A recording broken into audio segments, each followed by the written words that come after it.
तो अब हम नया अपना स्टीरियो केमिस्ट्री स्टार्ट करते हैं। अभी हमने आइसोमेरिज्म पढ़ लिया। स्टीरियो केमिस्ट्री स्टार्ट करने से पहले मैं कुछ बेसिक्स बता रही हूँ। देखो बेसिक्स में क्या है, क्या क्या बताऊँगी। सबसे पहले तो कुछ रिप्रेजेंटेशंस बताऊँगी, रिप्रेजेंटेशंस बताऊँगी। फिर उसके बाद दूसरा हम डी एंड एल नॉमेनक्लेचर सीखेंगे, डी एंड एल कॉन्फ़िगरेशन सीखेंगे, डी एंड एल कॉन्फ़िगरेशन सीखेंगे। फिर उसके बाद हम डी एल के बाद कायरल सेंटर सीखेंगे, कायरल सेंटर क्या होता है। उसके बाद हम आर एस कॉन्फ़िगरेशन सीखेंगे।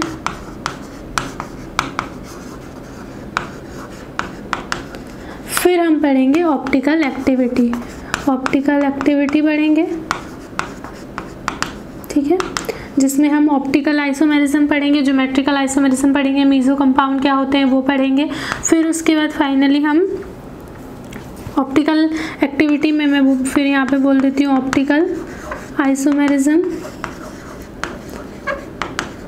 फिर हम पढ़ेंगे ज्योमेट्रिकल आइसोमेरिज्म, ज्योमेट्रिकल आइसोमेरिज्म। फिर हम पढ़ेंगे, सारा एक बार में लिखवा दी ताकि आपको भी पता रहे कि हम क्या पढ़ने वाले हैं, मुझे भी पता रहे कि मैं क्या पढ़ाने वाली हूँ। फिर उसके बाद ज्योमेट्रिकल आइसोमेरिज्म। फिर हम पढ़ेंगे कॉन्फॉर्मेशनल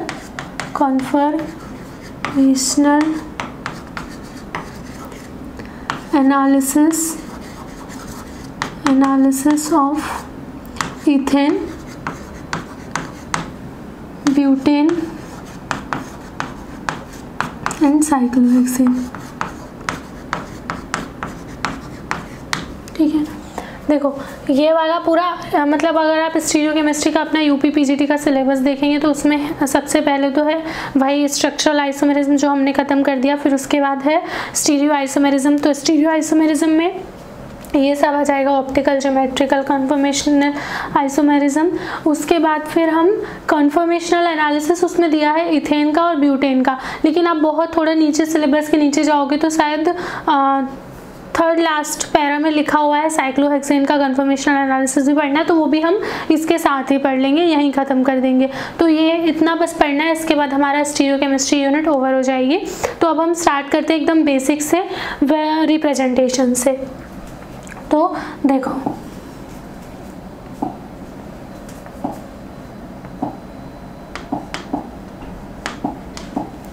रिप्रेजेंटेशन से हम स्टार्ट करते हैं, रिप्रेजेंटेशन से स्टार्ट करते हैं। कौन कौन से रिप्रेजेंटेशंस हम करेंगे? सबसे पहले हम करेंगे veg dash representation, veg dash representation. दूसरी हम करेंगे सॉहर्स रिप्रेजेंटेशन। थर्ड हम करेंगे इसी के साथ Newman projection, Newman projection. Fourth हम करेंगे फिशर प्रोजेक्शन।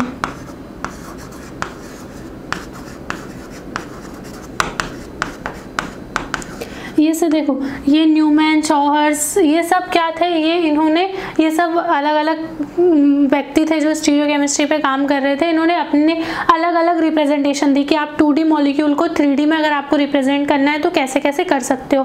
तो अब हम वही सब देखेंगे कि हम कैसे इन मॉलिक्यूल्स को रिप्रेजेंट कर सकते हैं। तो पहला पढ़ते हैं हम, पहला है veg dash representation, veg dash representation.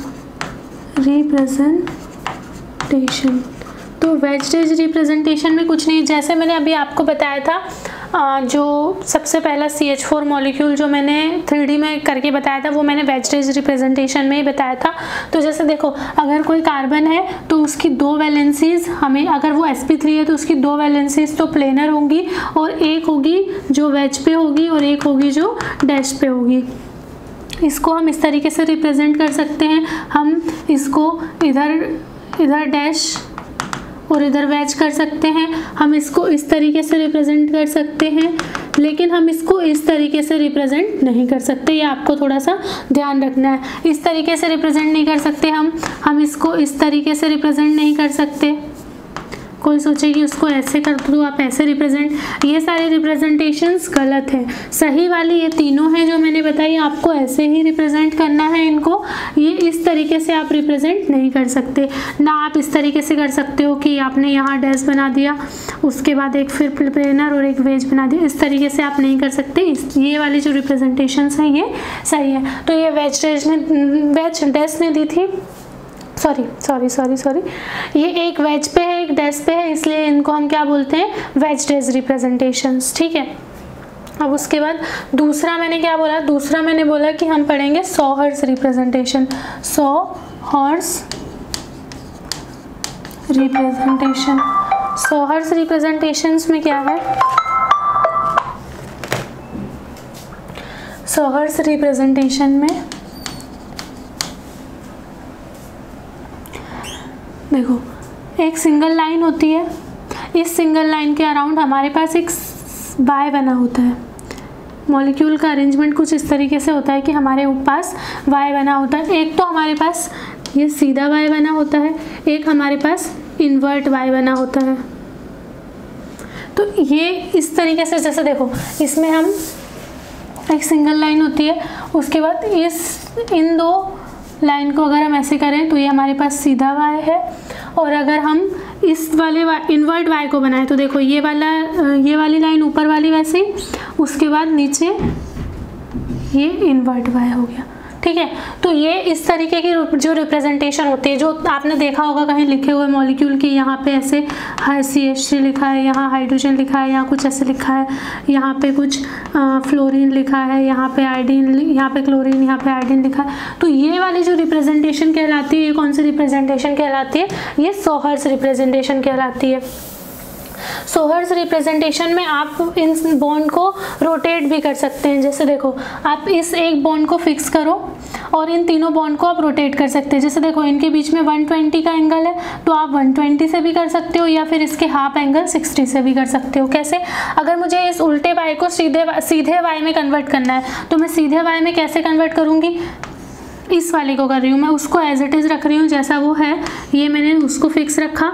अब हम देखो इस वाले वाई को मुझे सीधे में कन्वर्ट करना है, मतलब क्या, मुझे ये वाला जो है इसको इधर लाऊं, इसको इधर लाऊं और इसको नीचे लेकर आऊं।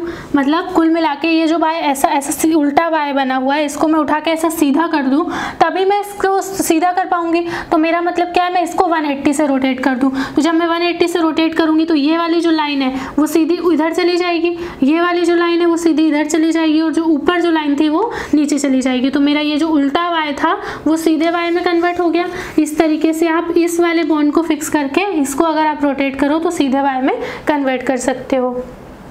ये सोहर्स रिप्रेजेंटेशन थी और उसका कन्वर्जन।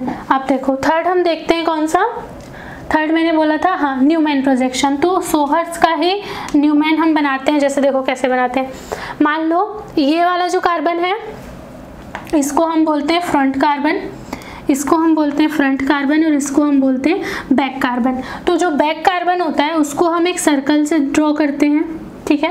ये ध्यान रखने वाली बातें हैं, सब आपको लिखना है। मैं जो बोल रही हूँ वो मैं बोर्ड पे नहीं लिख रही, लेकिन आपको अपनी कॉपी में लिखना है कि ये वाला जो कार्बन है इसको हम फ्रंट कार्बन कंसीडर करते हैं, इस कार्बन को हम बैक कार्बन कंसीडर करते हैं, और बैक कार्बन को हम एक सर्कल से ड्रॉ करते हैं। बैक कार्बन को हम एक सर्कल से ड्रॉ करते हैं, ये हमारा बैक कार्बन है, और उस पे जो ग्रुप्स लगे हुए हैं उनको हम उसी से ऐसे अटैच करते हैं। जैसे देखो यहाँ से अटैच करना है, ये जो नीचे वाला ग्रुप है ये मान लो मैं बोलती हूँ ये A है, ये B है, ये C है, ये D है, ये E है और ये F है। तो ये C है तो मैं इसको C को यहाँ ड्रॉ कर दूँगी। उसके बाद देखो अब इस साइड B जा रहा है तो मैं इधर B बना दूँगी, इस साइड A जा रहा है तो मैं इसको A बना दूँगी, ठीक है। अब देखो अब मैंने इस वाले वाई को भी सीधा कर लिया है। तो जो फ्रंट कार्बन हो, फ्रंट कार्बन को हम क्या करते हैं, डॉट से रिप्रेजेंट करते हैं। डॉट से रिप्रेजेंट किया हमने फ्रंट कार्बन को। उसके बाद जो नीचे वाली लाइन है F, तो उसको मैं क्या करूँगी, यहाँ पे ऐसे F बना दूँगी, है ना। फिर उसके बाद ये वाली जो लाइन है वो इसके साथ जा रही है तो इसको मैं ऐसे E बना दूँगी, और फिर ये B है तो मैं इसको यहाँ से ऐसे बी के साथ क्या बना दूंगी, डी बना दूंगी। तो ये वाला जो फॉर्म है वो मैंने क्या बना दिया, इससे इसका न्यूमैन बना दिया। तो ये वाला जो प्रोजेक्शन कहलाता है वो क्या कहलाता है, न्यूमैन प्रोजेक्शन कहलाता है। न्यूमैन प्रोजेक्शन ध्यान रखना, हम अभी जब कन्फर्मेशनल एनालिसिस पढ़ेंगे तो ये काम आएगा। न्यूमैन प्रोजेक्शन जब मैं वहाँ बनाऊंगी तो आपको पता होना चाहिए कि ये कैसे बनता है, ठीक है। न्यूमैन के बाद अब हम कौन सा पढ़ने वाले थे, फिशर प्रोजेक्शन पढ़ने वाले थे। देखो फिशर प्रोजेक्शन में क्या है,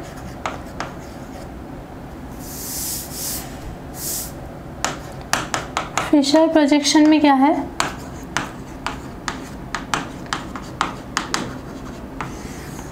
इसमें आपको ये ध्यान रखना है कि जो ये इस टाइप का, अगर हम आपने देखे होंगे इस टाइप के जो रिप्रेजेंटेशंस होती है मॉलिक्यूल के, वो हम जैसे मान लो मैंने यहाँ OH लिखा, यहाँ OH लिखा, यहाँ OH लिखा, यहाँ CHO लिखा, यहाँ CH2OH लिखा, ये हम कार्बोहाइड्रेट में देखते हैं, ठीक है। तो इस तरीके की जो रिप्रेजेंटेशन होती है वो क्या कहलाती है, फिशर रिप्रेजेंटेशन कहलाती है।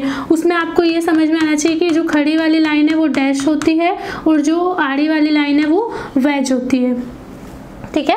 अगर आपको कहीं कंसीडर करना है इसको एज अ स्टीरियोकेमिस्ट्री तो आप ये कंसीडर करेंगे, ठीक है। फिर देखो हाँ, इसमें आपको मैं एक चीज़ और बताती हूँ, फिशर में क्या, जैसे हमने सबसे छोटा मॉलिक्यूल लिया ग्लिसरैल्डिहाइड, ठीक है, CH2OH और यहाँ पे हाइड्रोजन।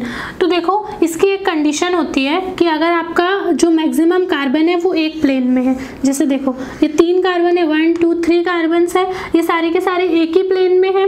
और अगर जो मोस्ट ऑक्सीडाइज्ड ग्रुप है, ये देखो सबसे ज़्यादा ऑक्सीडाइज्ड ग्रुप है, इस पर ऑक्सीजन लगी हुई है, यहाँ एक हाइड्रोजन लगा हुआ है और यहाँ पे ये OH है, हाइड्रोजन है और ये CH2OH है।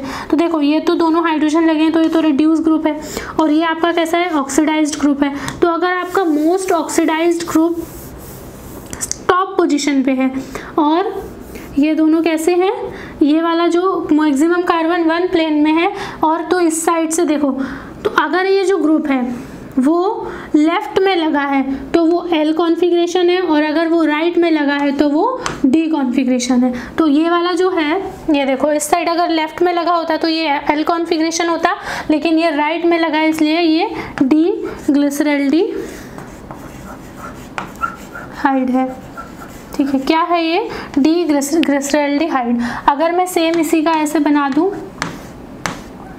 ये OH इधर हाइड्रोजन CH2OH, तो ये किस साइड है, ये F मतलब लेफ्ट साइड है, तो ये L ग्लिसरैल्डिहाइड बन जाएगा।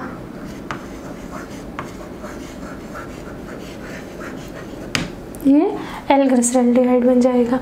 तो फिशर प्रोजेक्शन में बस यही इंपॉर्टेंट था, आपको ये ध्यान रखना है कि सीधी वाली लाइन डैश होती है, आड़ी वाली लाइन वेज होती है, और अगर इस टाइप का कॉन्फ़िगरेशन है तो OH ग्रुप अगर आपका राइट में है तो वो D कॉन्फ़िगरेशन है, लेफ्ट में है तो L कॉन्फ़िगरेशन है। इतना तो ध्यान रख ही लोगे। ये सारे रिप्रेजेंटेशंस हो गई। अब हम पढ़ेंगे RS नोमेनक्लेचर और उससे पहले पढ़ेंगे CIP रूल, ठीक है। CIP रूल क्या होता है।